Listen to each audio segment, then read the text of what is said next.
April 1945. Europe is in ruins. Hitler is trapped in his bunker, and the Soviet Red Army is just 60 kilometers from the Nazi capital. This is the Battle of Berlin, the final reckoning, the last stand of Nazi Germany. The Red Army brings hell with it. 2.5 million men, 6,000 tanks, 40,000 artillery pieces, 7,500 aircraft. And a single unrelenting mission: take Berlin, end the war, crush the Reich. But Stalin is impatient. He doesn't trust the Allies, and he's not waiting for May. He orders the attack weeks early.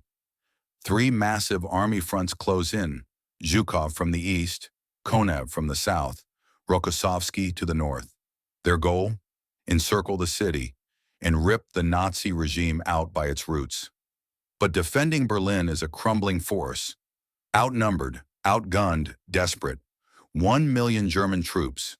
Many are boys or old men, forced into battle. Hitler still believes in miracle weapons. His generals know it's already over. Zhukov launches a thunderous artillery barrage, but the Germans have pulled back. The Soviets walk into a trap. Tanks get jammed. Infantry is exposed. Thousands die in minutes. Zhukov is under political pressure and makes a fatal call: send the tanks anyway. For 3 days they fight for the Seelow Heights. Over 30,000 Soviet soldiers fall for a hill. Inside Berlin, civilians huddle in shelters and flak towers. The city is already rubble, flattened by Allied bombing. But now Soviet shells fall like rain. 2.7 million people are trapped. And in the chaos, horrors unfold. The SS executes its own for cowardice. German officers massacre POWs and forced laborers. Soviet soldiers loot and kill. And worse, between 100,000 and 130,000 women are raped. Stalin calls it a trifle. Some victims are German, some are Soviet citizens. Thousands commit suicide, and history for decades stays silent. By April 25th, Berlin is surrounded. The Soviets push into the city, block by block, brick by brick. They fight in ruins, over canals, through fire and ash.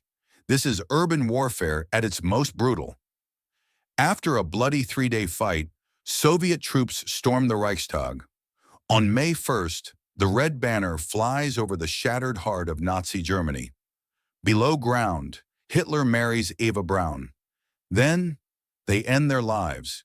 Germany's Führer dies not with glory, but in fear and fantasy. Breakouts are attempted. Some German troops escape. Most don't. Many civilians die trying to flee the burning city. On May 2nd, Berlin surrenders.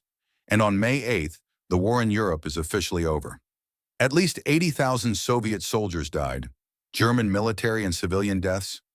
Possibly over 200,000. It was never a question of who would win, only how much it would cost. For the Soviets, this was vengeance.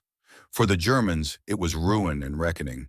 And for the world, it marked the final fall of one of the darkest regimes in human history.